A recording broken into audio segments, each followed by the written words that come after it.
समान मूल्य पर एक समान मूल्य पर बेचता है। कहता है जी अगर वो दोनों ही आर्टिकल को सेम रेट पे बेचता है तो दूसरी वस्तु का क्रय मूल्य ज्ञात कीजिए। देखिए मेरे बच्चे, ये पहला आर्टिकल है, ये दूसरा आर्टिकल।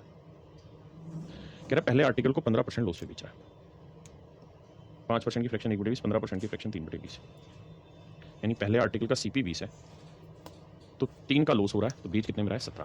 भाई वो यही तो कह रहा है कि पहला आर्टिकल अगर आपने 20 यूनिट में खरीदा है तो इस पर प्रॉफिट या लॉस जो हो रहा है वो 3 यूनिट का, माइनस है तो लॉस दिखा रहा हूँ, प्लस है तो प्रॉफिट दिखा रहा हूँ। तो इसका सेलिंग प्राइस है 17 यूनिट। हाँ जी। अब कह रहा है जी दूसरे आर्टिकल को वो 19% प्रॉफिट पे बेच रहा है, तो मेरे प्यारे बच्चों 19% की फ्रैक्शन होगी 19/20, 19 बटे माफ करना 100 प्रॉफिट है। तो दूसरा आर्टिकल 100 में खरीदा तो 19 का लाभ, तो बेचा कितने में 120। मेरे प्यारे बच्चों मुझे उम्मीद है आपको ये बात समझ आई। अब मेरे लिए मेन लड़ाई क्या है, जो मैंने हाईलाइट किए कलर उस पर आ जाइए। क्या कि मेरे प्यारे बच्चों मुझको दोनों आर्टिकल का सेलिंग प्राइस सेम करना है, मुझे दोनों आर्टिकल का सेलिंग प्राइस सेम करना है। तो मेरे बेटा 17 और 119 को सेम कैसे करें, 17 और 119 को सेम कैसे करें? या तो एलसीएम लें। एलसीएम आपने सीखा है, नहीं सीखा तो समझेंगे कि सर 119 के टुकड़े करेंगे तो 17 7 119 होता है, यानी सर इस नंबर को लिख सकते हैं 17 गुना 7 ये है 17, बराबर करने के लिए क्या करना होगा, इधर 7 से गुना, तभी तो ये दोनों बराबर होंगे। इसका मतलब सर जी पहले वाले को 7 से गुना करना होगा, पहले वाले को 7 से गुना करना होगा। तो इधर भी इधर भी इधर भी, कारण ये है कि इसी का तो ये रेशियो था, यानी पहले आर्टिकल का सीपी 140 है, तो देखो पहले आर्टिकल पे कितने परसेंट का लॉस था, 15%, 15% की फ्रैक्शन 3/20 निकालोगे तो 20 दिए 20 7 140 7 21, तो आप देखेंगे 21 का लॉस, तो बेचा कितने में 117 में। हाँ जी। तो मेरे प्यारे बच्चों पहला आर्टिकल अगर हमने 119 में बेचा है तो हमने 21 का लॉस उठा रखा है और खरीदा था 140 में। दूसरा आर्टिकल अगर हमने 100 में खरीदा है तो हमने 19 का कमाया प्रॉफिट, बेचा कितने में 119 में। ये मैं कहना चाह रहा हूँ, मेरी बात समझ रहे हैं भाई? अब पहले आर्टिकल पे हमने कितना लॉस उठा रखा है 21 का, और दूसरे आर्टिकल पे कितना प्रॉफिट कमा रखा है जी 19 का। तो अल्टीमेटली हम ये कह सकते हैं कि ओवरऑल 2 यूनिट का लॉस हुआ है और 2 यूनिट रिप्रेजेंट कर रहा है 90 रुपये को। हाँ जी सर। तो 1 यूनिट की वैल्यू कितनी आ गई 45, बिल्कुल सर। और 1 यूनिट 45 है तो दूसरे आर्टिकल का सीपी 100 यूनिट था तो 100 गुना 45 यानी 4500 रुपये मेरा आंसर। ये मेरे प्यारे बच्चों मेरा आंसर होगा। बिल्कुल नई टाइप है, शुरुआत से बता रहा हूँ क्योंकि इसमें बड़े सारे क्वेश्चन पेपर में पूछे जाते हैं।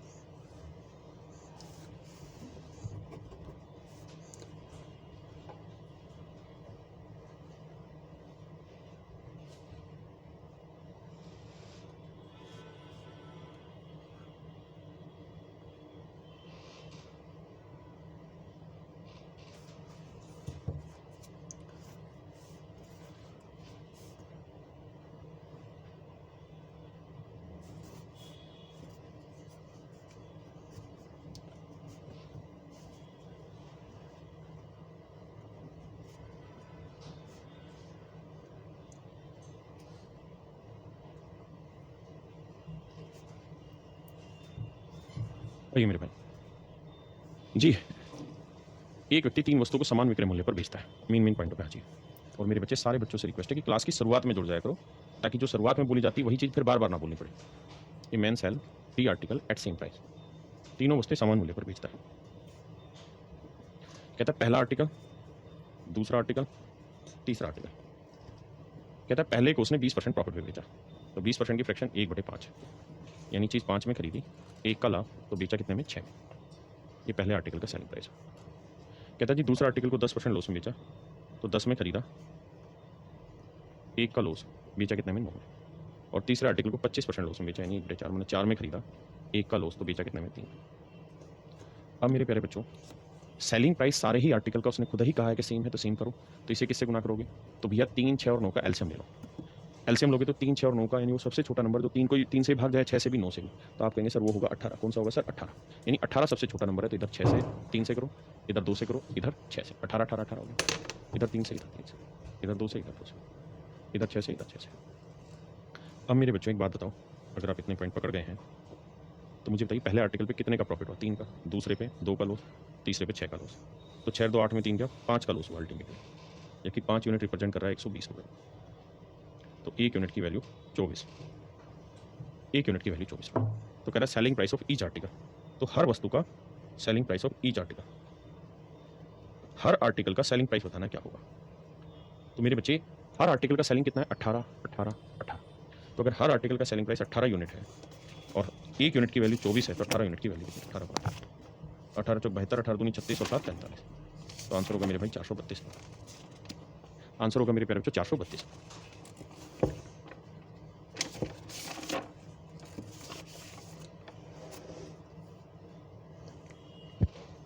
देखिए मेरे भाई कह रहा है एक व्यक्ति दो वस्तुओं में से पहली को 20% हानि पर बेचता है। तो मेरे बच्चे आप बातें समझने लगे होंगे। 20% की फ्रैक्शन 1/5, यानी अगर हमने पहली चीज़ 5 में खरीदी है तो 1 का लॉस, तो बेची कितनी है 4 में। और दूसरे आर्टिकल को 60% प्रॉफिट में बेचा, तो 60% की फ्रैक्शन 20% 1/5, तो 60% 3/5, यानी दूसरा आर्टिकल हमने अगर 5 में खरीदा है तो 3 का लाभ, बेचा कितने में 8। आपने कहा बिल्कुल सही। अब मेरे बच्चों सवाल में ये कह रहा है कि भाई दोनों ही आर्टिकल का सेलिंग प्राइस सेम है। अगर दोनों का ही सेलिंग प्राइस सेम है तो यहाँ 8 है, तो यहाँ 8 बनाने के लिए किससे गुना करें? 2 से। इधर भी 2 से, इधर भी। यानी पहले आर्टिकल का CP 10 है तो दूसरे का CP 5 है। पहले पे 2 का लॉस है तो दूसरे पे 3 का प्रॉफिट है। पहले पे 8 में बेचा तो दूसरा भी 8 में ही बेचा। आपने कहा ठीक है। अब कह रहा है अगर दोनों के कॉस्ट का डिफरेंस 3200 रुपये, यहाँ इसका कॉस्ट प्राइस 5 यूनिट, इसका 10 यूनिट, तो 10 और 5 का डिफरेंस कितना है? 5 यूनिट। यानी दोनों के कॉस्ट का डिफरेंस 5 यूनिट है, जबकि दे कितना रखा है? 3200 रुपये। तो 1 यूनिट की वैल्यू 5 से भाग दोगे तो 5 × 30, 5 × 20, 640 रुपये। 1 यूनिट की वैल्यू 640 रुपये। तो सवाल में पूछ रहा है तो प्रत्येक वस्तु का विक्रय मूल्य ज्ञात करिए, selling price of each article. तो selling price of each article चाहिए, आर्टिकल। तो मेरे प्यारे बच्चों ये बताइए एक आर्टिकल का सेलिंग प्राइस कितना है? 8 यूनिट, और 1 यूनिट की वैल्यू 640, तो ये आएगा 512 और 1 0, क्योंकि 8 का वर्ग गुना 8, यानी 8 का क्यों 512 गुना 6। छोटी छोटी बातें ध्यान की।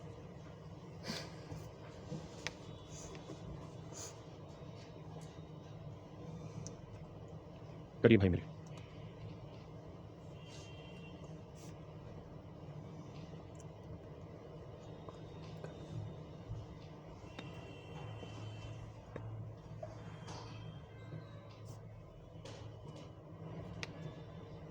एक आदमी दो वस्तुएं इस तरह से करता है कि दोनों आर्टिकल का सेलिंग प्राइस सेम है। ए को 28% के प्रॉफिट में बेचा जाता है तो बी को 24% के लॉस में बेचा जाता है। दो आर्टिकल है ए और बी, दोनों के सेलिंग प्राइस सेम है। जो मेन हाइलाइटर पॉइंट है उसको पहले से ही अपने दिमाग में सेट करिए। कहता है the selling price of two article is same. दो वस्तुओं का सेलिंग प्राइस सेम। कहता है ए को 28% प्रॉफिट पे बेचा है, तो 28% की फ्रैक्शन क्या होगी भाई? 4% की फ्रैक्शन 1/5 ना 28%, 4% की फ्रैक्शन 1/25, तो 28 और 7 गुना 7/25, तो CP 25 है, तो 7 का प्रॉफिट, तो बेचा कितने में? 32। हाँ जी 32। दूसरे आर्टिकल को हमने 24% लॉस में बेचा, तो 24% की फ्रैक्शन 4% 1/25, 6 गुना, तो 6/25। कहता है जी दूसरा आर्टिकल हमने लॉस में बेचा है, सॉरी, तो दूसरा आर्टिकल हमने लॉस में बेचा है 24%, तो यानी 25 में खरीदा है, तो 6 का लॉस, बेचा कितने में होगा? 19 में। आपने कहा जी हाँ इतनी बात तो खुले पड़ गई। अब सर समस्या ये है कि डाटा बहुत मुश्किल है, और जब आप HCF LCM पढ़ोगे तब आप जानोगे 19 और 32 में कुछ भी कॉमन नहीं आएगा, तो क्रॉस मल्टीप्लाई करना होगा। इसे 19 से गुना करना होगा और इसे 32 है, तो इधर भी 32 है, इधर भी 32 है, इधर 19 है, इधर 19 है। हाँ जी। अब कह रहा है कि दोनों वस्तु का कुल विक्रय मूल्य 48,640 है। तो भाई पहले वाले का जितना सेलिंग प्राइस है उतना ही दूसरे वाले का है, तो दोनों को जोड़ोगे तो इससे बेटर है मैं यूं ना कर दूं ट्वाइस ऑफ 32 गुना 19। आप कहेंगे बात तो आपकी सही, क्योंकि 19 गुना 32, 19 गुना 32 दोनों को जोड़ोगे तो ट्वाइस ऑफ 19 गुना 32 आ जाएगा। ये है टोटल सेलिंग प्राइस। देखिए शब्दों को बड़ा ध्यान से समझिए। दोनों वस्तुओं का कुल विक्रय मूल्य, if the total selling price of the both article is rupees. दोनों वस्तुओं का सेलिंग प्राइस कितना है जी? 48,640। तो 1 यूनिट की वैल्यू क्या होगी बाबू?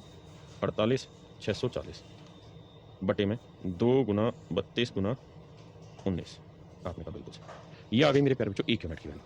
अब आपसे दोनों आर्टिकल का कॉस्ट प्राइस नहीं पूछेगा, किसी एक का पूछेगा, दोनों का दे देना आसान हो जाता है। तो मान लीजिए अगर आपसे पूछ रहा है पहले आर्टिकल का बताओ, तो पहले आर्टिकल का कॉस्ट कितना है? 25 गुना 19, तो भैया 1 यूनिट की वैल्यू इतनी, तो 25 गुना 19 की वैल्यू कितनी? तो अब आप देखना कमाल कैलकुलेशन का, 19 से 19 कट जाएगा। आप देख ही रहे हैं कि 8 × 48 8 × 64 है ना, 8 से सिंपली कट रहा है, तो अगर मैं 8 से काटूं 8 × 48, फिर ना जाने की 0, 8 × 8 = 64, 6080 आएगा, और 8 × 32 आया, फिर 4 दूनी 8 आया, और 8 से फिर कट रहा है, तो देखो 8 × 7 = 56, 8 × 48 760 आया। अब 760 को 25 से गुना करना है, तो 0 25 छिके 150, 25 आते 175 और 15 190, यानी 19,000 होगा पहले आर्टिकल का कॉस्ट। तो वो ऑप्शन ए से आपको समझ में आ जाएगा। ना क्लियर है भाई? ब्रह्मानंद भाई समझ नहीं आ रहा? बेसिक सा तो है कि हमें दोनों आर्टिकल का सेलिंग प्राइस इक्वेट करना है, उसके बाद लास्ट में उसको मैच कराना है। कोई नहीं आएगा, चिंता ना करो।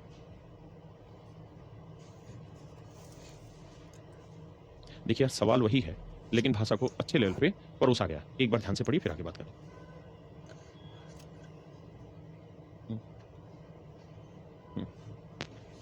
हम्म?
देखिए मेरे भाई, शब्द बदले हुए हैं, लैंग्वेज बदली हुई है, अर्थ वही है। सवाल में कह रहा है एक वस्तु के क्रय मूल्य पर 15% की छूट दी जाती है। मेरे प्यारे बच्चों, आपने भी बहुत अच्छे से बात पढ़ी है प्रॉफिट एंड लॉस में कि डिस्काउंट जो होता है वो हमेशा ही किस पे दिया जाता है? मार्क प्राइस पे। डिस्काउंट हमेशा ही मार्क प्राइस पे दिया जाता है। लेकिन अगर मेरे प्यारे बच्चों कोई कोस्ट प्राइस पे डिस्काउंट देने लग रहा है, यानी मान लो मैं कोई चीज़ 100 रुपये की लाया और मैं ये कह रहा हूँ कि यार मैं इसे 10% डिस्काउंट पे बेच रहा हूँ, तो मेरे भाई क्रय मूल्य पर जब भी डिस्काउंट बोला जाता है ना, क्रय मूल्य पर डिस्काउंट, जो डिस्काउंट शब्द है ना क्रय मूल्य पर, इसका मतलब ही होता है लॉस। क्योंकि कोस्ट प्राइस पे डिस्काउंट नहीं दिया जाता, डिस्काउंट दिया जाता है मेरे बच्चे किस पे? मार्क प्राइस पे। लेकिन सवाल की मर्जी, उसने बोल दिया कि भैया हम तो कोस्ट प्राइस पे डिस्काउंट दे रहे हैं, तो इस बात को हमें ये समझना होगा कि कोस्ट प्राइस पे जो डिस्काउंट होता है वो डिस्काउंट नहीं, बल्कि वो लॉस की बात कर रहा है, बस शब्द घुमा दे रहा है। तो यहाँ वही समझना था कि पहले आर्टिकल में 15% डिस्काउंट दे रहा है, 15% की फ्रैक्शन 5% 1/20, 15% 3/20, यानी पहले आर्टिकल का सीपी अगर 20 है तो 3 का लॉस, चीज़ बेचेगा कितने में? 17। दूसरे आर्टिकल पर 25% का डिस्काउंट दिया, 25% की फ्रैक्शन 1/4, यानी 4 में खरीदी, 1 का डिस्काउंट, तो बेचा कितने में? 3। अब कह रहा है कि बाद का विक्रय मूल्य के बाद उसका विक्रय मूल्य एक दूसरी वस्तु के क्रय मूल्य पर 25% की छूट दिए जाने के बाद उसके विक्रय मूल्य के बराबर। यानी अब जो दोनों सेलिंग प्राइस आ रहे हैं वो आपस में सेम एज। कह रहा है जी दोनों का जो सेलिंग प्राइस आ रहा है भाई वो सेम आ रहा है। तो मेरे भाई सेम करेंगे तो 17 और 3 कैल्शियम 51 आया, तो इधर 3 से करो, इधर 17 से।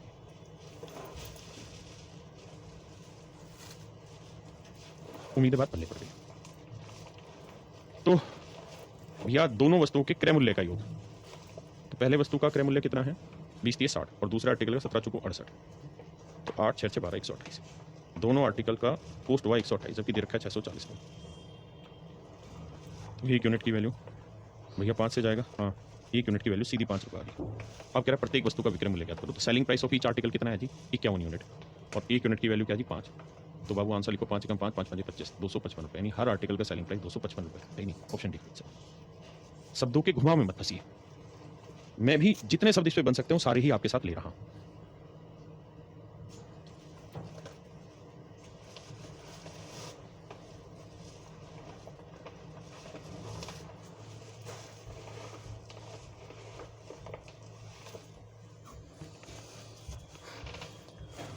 करिए मेरे भाई।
आइए, कह रहा है जी बकरी को, अबे मान जा,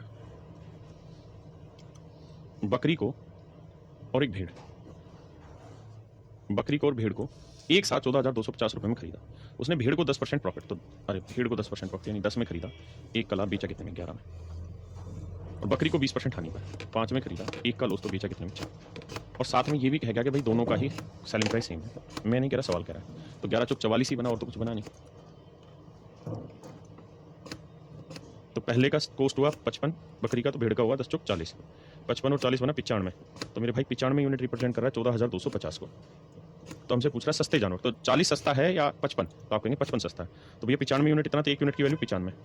तो 55 ना, सॉरी माफ करना, सस्ता कौन सा हुआ 40। तो 40 यूनिट की वैल्यू याद करिए क्या होगी। देखो 5 से काट लो, 5 19 95, 5 से काटोगे 8। अब 19 से कटेगा ही कटेगा, नहीं तो पॉइंटों में आंसर आना था, हाँ है ना। डिजिटल सम भी आप लगा सकते हैं अगर आपने डिजिटल सम पढ़ा हुआ है तो, फिर दिक्कत ही नहीं। डिजिटल सम अगर पढ़ा हुआ है तो डिजिटल सम अगर लगाएंगे तो 9 एक ही बचा, एक ही चाहिए। यहाँ 8 आया, यहाँ 5 4 9, 2 1 3, 3 8 24, 4 2 6 आना चाहिए। तो 8 2 10 5 15, 6 आ रहा है। इसका भी 6 आ रहा है, 7 5 12 ये नहीं आ रहा, 3 2 5 1 6 आ रहा है। तो डिजिटल सम से आप 3 ऑप्शन में फंस रहे हैं, हाँ है ना। तो सोल्व कैसे करें, आइए। तो 19 से काटेंगे, 19 आते 133, 19 5 95, 8 गुना 750 करोगे, 8 0 0, 8 5 40, 8 7 56 और 8 0 0, 8 5 40, 8 7 56 और 4 60, 6000। तो मेरे बच्चे आंसर आएगा 6000। हाँ जी। अब समस्या एक और तरीके से सुलझाने का प्रयास करेंगे। अगर मेरे प्यारे बच्चों, अगर 2 कंडीशन है। पहली condition, selling price of all article is same, यानी दोनों ही वस्तुओं का सेलिंग प्राइस मेरे बच्चे सेम, यदि दोनों ही आर्टिकल का सेलिंग प्राइस क्या हो मेरे प्यारे बच्चों, सेम। दूसरी बात, तथा सवाल का उत्तर केवल सभी आर्टिकल के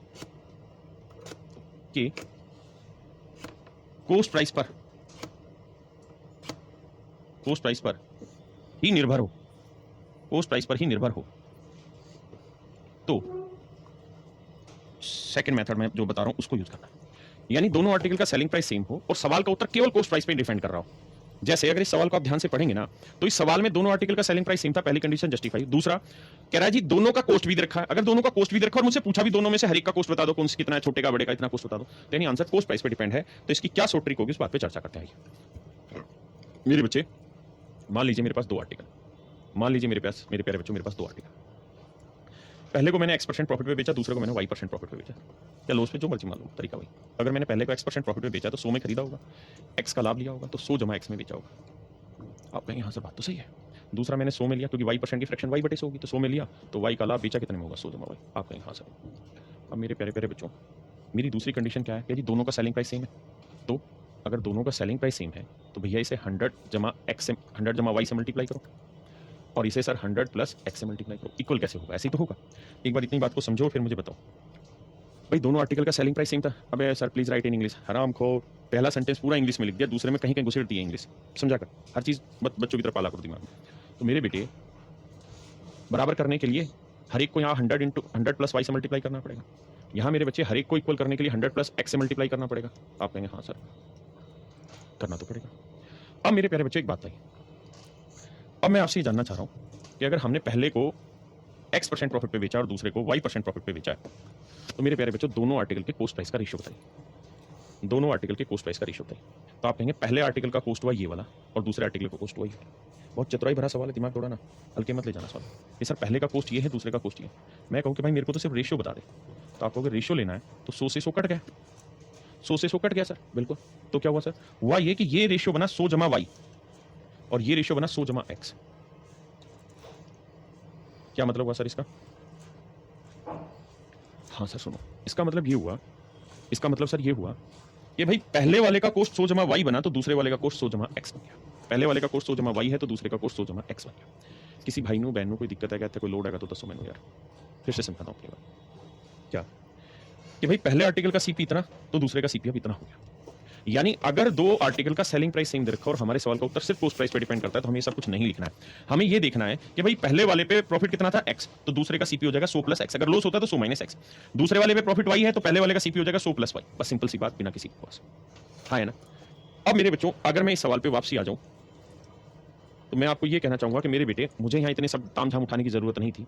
मेरे सवाल का उत्तर ही केवल सीपी पे डिपेंड था। अगर सीपी पे डिपेंड था तो मेरे बेटे ये बताओ पहले आर्टिकल को मैंने कितने बेचा है सर, 10% के प्रॉफिट पे। और दूसरे आर्टिकल को मैंने कितने बेचा, 20% के लॉस पे, नहीं बकरी को 20% लॉस पे, बकरी को 20% लॉस पे बेचा है और भेड़ को मैंने 10% प्रॉफिट पे बेचा।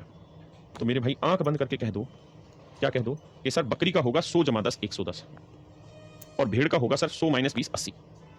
रेशियो लोगे तो आएगा 11:8, रेशियो लोगे तो आएगा 11:8। मतलब बकरी का कॉस्ट 11 होगा तो भेड़ का कॉस्ट 8। ये मेरा आंसर आ गया कि बकरी का कॉस्ट 11 तो भेड़ का कॉस्ट 8। और अगर ये मेरा आंसर आ गया तो मेरा सवाल बहुत जल्दी से निकल जाएगा, क्या कि सर देखो ध्यान से, अगर बकरी का कॉस्ट 11 है और भेड़ का कॉस्ट 8 तो दोनों की टोटल कॉस्ट दे रखी है 11 और 8 19 यूनिट।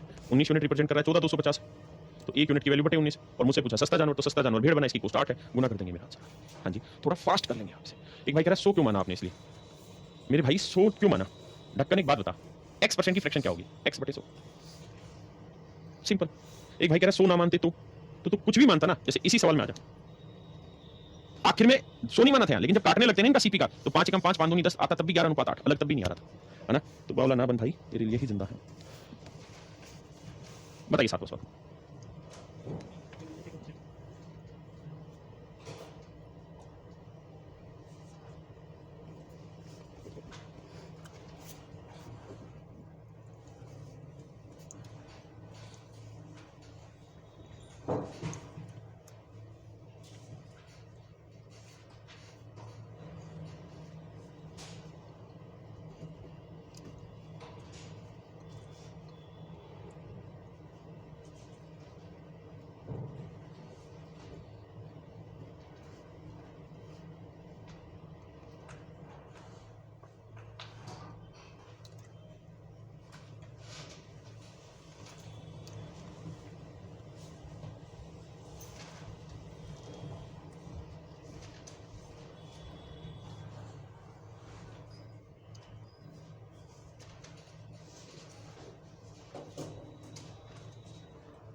आइए मेरे भाई, कहते हैं 1724 रुपए में दो वस्तुएं ए और बी खरीदी हुई, पहले वस्तु को 16% हानि पर बेचता है, दूसरी को 20% प्रॉफिट पर बेचता है, दोनों वस्तुओं का विक्रय मूल्य समान है। अपनी कंडीशनों को चेक करो, दोनों वस्तुओं का विक्रय मूल्य समान है, selling price of both article is same, ठीक है।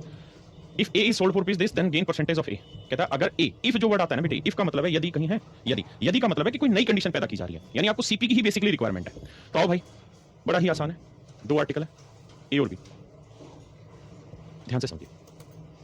मेरे प्यारे, जो पहला जो आर्टिकल है उस पर 16% का लॉस है, तो आपको बताया था पहले पे 16% का लॉस है और दूसरे पे 20% का प्रॉफिट। क्रॉस चलेगा मेरे बेटे, क्रॉस चलेगा।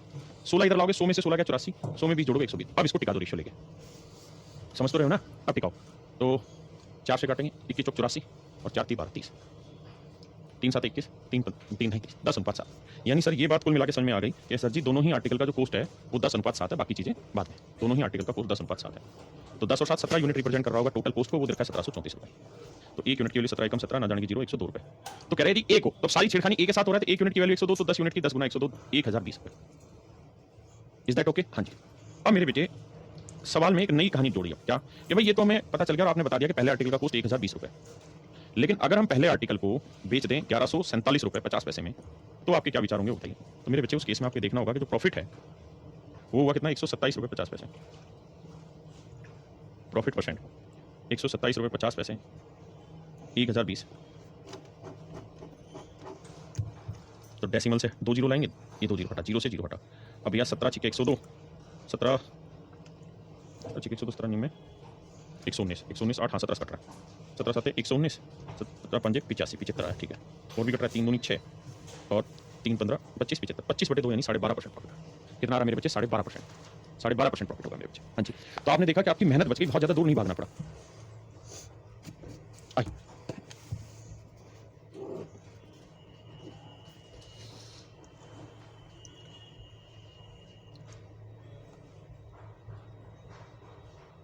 आइए मेरे भाई, पढ़िए सवाल को। कहता है स्टोव कुकर की कुल कीमत 13,125 रुपए थी। कुकर को 30% प्रॉफिट पे और स्टोव को 20% हानि के साथ बेच दिया गया। यदि दोनों वस्तुओं का बिक्री मूल्य समान था, ये कंडीशन थी। If the sale price was the same in both the items, यदि दोनों वस्तुओं का सेलिंग प्राइस सेम था तो कहानी बता दीजिए क्या हो गया आपके हिसाब से। तो स्टोव हो जाएगा 130 का और ये 100 में से 20 का 80 का। रेशियो लोगे तो आएगा मेरे बच्चे 13:8। और अब मुझे बेहद ही खुशी होगी बताने में कि आप तुरंत निकाल गए होंगे कि सर कोई बड़ी बात नहीं है, टेंशन ना लो, रेशियो एडजस्ट हो गया आपका। रेशियो आ गया ना, तो भाई 13 8 21, तो टोटल कॉस्ट 21 यूनिट है, दे रखा है 13,125, तो 1 यूनिट की वैल्यू बटे 21, तो बेटा सस्ती वस्तु कौन सी थी? 8 यूनिट, तो कहता 8 यूनिट की वैल्यू बताइए। अब देखिए मेरे बच्चे, अगर आपकी क्षमता है काटने की तो बहुत खुशी की बात है, नहीं तो छोटा बनाओ, 3 से काट दो, पहले 7 से काट लो, जो मर्जी कर लो। देखिए ये तय है कि एग्जैक्ट कटेगा। आप कहें कैसे कटेगा सर एग्जैक्ट? नहीं डेसिमल में आ रहा तो चांस नहीं, डेसिमल में भी इसका आंसर नहीं आएगा। 0.5 में तो बिल्कुल नहीं आएगा। क्यों? क्योंकि इसके फैक्टर होते हैं 3 और 7। ये जब मैं कभी नंबर सिस्टम में रिकरिंग डिजिट पढ़ाऊंगा तो वहां ये लेक्चर आपको काम आएगा कि जब भी बटे में 2 या 5 हो के उसी स्थिति में डेसिमल के बाद जो पॉइंट होंगे फिक्स होंगे। 2 अंकों के बाद खत्म होगा, 3 के 4 के, इसके अलावा नॉन डेसिमल आता है, नॉन रिकरिंग डिजिट आता है, सॉरी। तो भाई 21 से मत काटो, 7 से काटो, या 3 7 के 21, 7 एकम 7, 6 50, 7 8 56, 7 7 49, 7 5 35, 3 से काटते हैं, 3 6 18, 3 2 6, 3 5 15, 25 8 200, 8 48, 5000 मेरा आंसर आ गया। तो मेरे प्यारे तो सस्ते आर्टिकल का कॉस्ट 5000 रुपये। बताओ मेरे भाई, करिए कोशिश।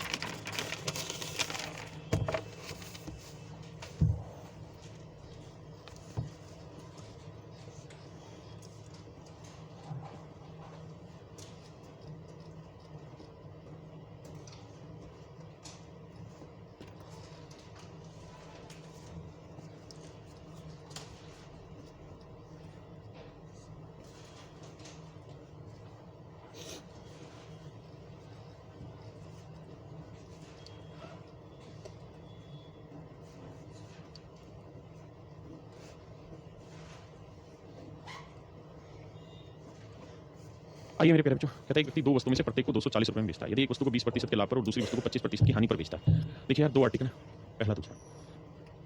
पहले आर्टिकल को 20% प्रॉफिट में 20% की फ्रैक्शन 1/5 यानी 5 में खरीदा, एक का लाभ बेचा कितने में? 6 में। और दूसरा आर्टिकल को 25% का लॉस, तो 4 में खरीदा, एक का लॉस बेचा 3 में। दोनों का एसपीसी में। हाँ जी सर, मैं नहीं कह रहा, सवाल कह रहा, तो इधर 2 से कर दो, इधर 2 से कर दो, इधर 2 से। अब मुझे बताओ दोनों ही आर्टिकल का कुल मिला के कॉस्ट कितना बना? दोनों ही आर्टिकल का कुल मिला के कॉस्ट कितना बना? तो आप कहेंगे पहले का कॉस्ट 5 है, दूसरे का 4 दूनी 8 है, यानी 13 कॉस्ट बना। और दोनों ही आर्टिकल का सेलिंग प्राइस कितना बना? तो सर 6 इसका बना, 3 दूनी 6 इसका बना, 12 बना। तो सर लॉस हो गया, प्रॉफिट होगा सर? जी बिना सोचे समझे बोल दो, लॉस होगा 1 यूनिट का। तो लॉस परसेंट क्या होगा? ओवरऑल लॉस हुआ तो 1/13 बोला सर। और 1/13 होता है 7 सही 9/13%। फ्रैक्शन याद होगा? हाँ जी सर। तो आंसर होगा 7 सही 9/13% का लॉस। तो भैया लॉस आंसर होगा, प्रॉफिट तो आंसर हो ही नहीं सकता। तो या तो लॉस इतना होगा या इतना, तो सी होगा, क्योंकि 7 सही 9/13। हाँ जी।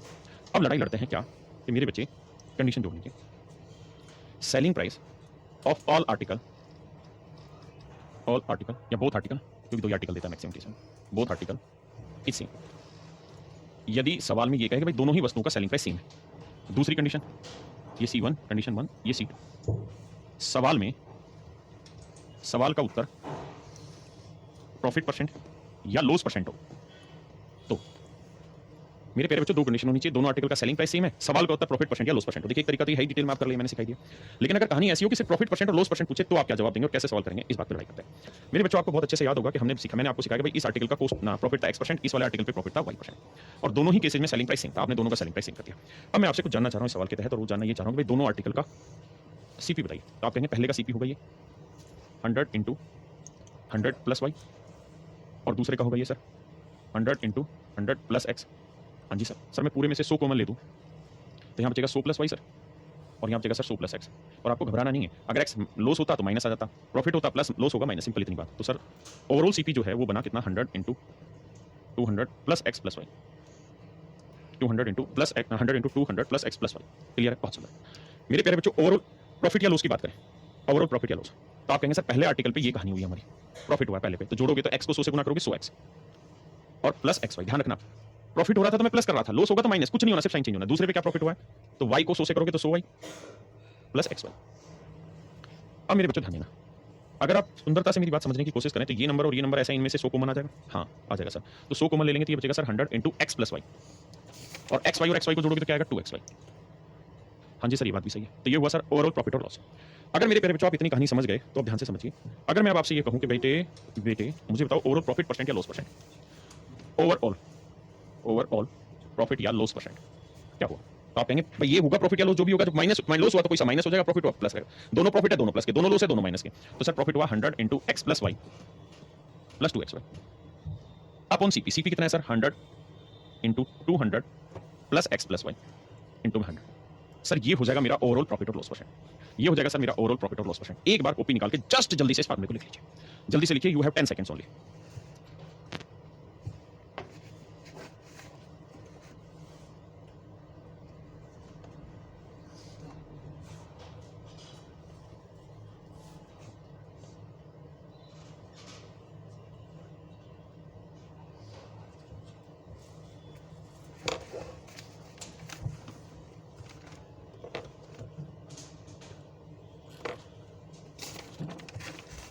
आइए जी,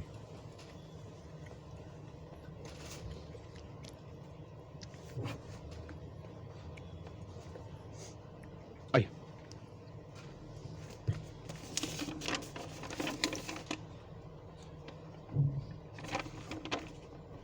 देखिए मेरे बच्चे, हमने इस सवाल को पूर्णतः सोल्व किया डिटेल में। अब मैं चर्चा कर रहा हूं कि how do we solve this in your exam. तो एग्जाम में सोल्व करने का क्या तरीका होगा? तो उसका तरीका मैंने बताया 100 into x plus y plus में 2xy अपॉन में 100 into 200 plus x plus y into में 100। एक बार जल्दी से ध्यान दें। आप कहेंगे हाँ सर इस फार्मूले को थोड़ा और शॉर्ट बना देते हैं, इस 100 को 100 से उड़ा देते हैं, तो आंसर सीधा आ गया 100 into x plus y plus 2xy upon 200 plus x plus y. यानी 100 को भी यहाँ से गायब कर देते हैं। अगर आप चाहें तो, मैं चाहूँ तो नहीं, आप चाहें तो ये सीधा आपका आंसर आ जाएगा। ये परसेंटेज में सीधा आंसर आ जाएगा। तो दिमाग दौड़ाइए। 100 सवाल में कह रहा है दो आर्टिकल थे, दोनों को सेम रेट पे बेच रहा है। पहले आर्टिकल पे 20% प्रॉफिट, यानी समझो एक्स की वैल्यू प्लस 20 है, और दूसरे को लॉस है 25%, तो वाई की वैल्यू माइनस है प्लस 2। एक है 20%, तो जो प्लस प्रॉफिट है वो प्लस में, और जो लॉस होगा वो माइनस में। सीधी सी बात, बिना किसी बकवास। बटे में 200 प्लस 20 माइनस 25। तो देखिए मेरे भाई 25 में 20 गया 5, 5 को 100 से करेंगे माइनस 500, 25 दूनी 50, 50 दूनी 100 माइनस 1000। बटे में यहाँ 25 में 20 गया 5, 205 गया 195, तो उत्तर है माइनस 1500 बटे में 195। तो ये तो तय हो गया था कि आंसर माइनस में आ रहा है, मतलब मेरा लॉस है, मतलब प्रॉफिट का मेरा आंसर नहीं हो सकता। ए और बी मेरे ऑप्शन कट गया, या तो सी होगा या डी होगा। अब इसे सोल्व करना है। तो देखो भाई मेरे 15 से काटेंगे, 15 एकम 15 जीरो, यहाँ से काटोगे 15 एकम 15, 15 3 45, आंसर आया माइनस 100 बटे 13%। अब 100 बटे 13 होता है 7, 13 7 91, 7 से 7 हो जाएगा। हाँ जी, अब आजिए इससे अगले।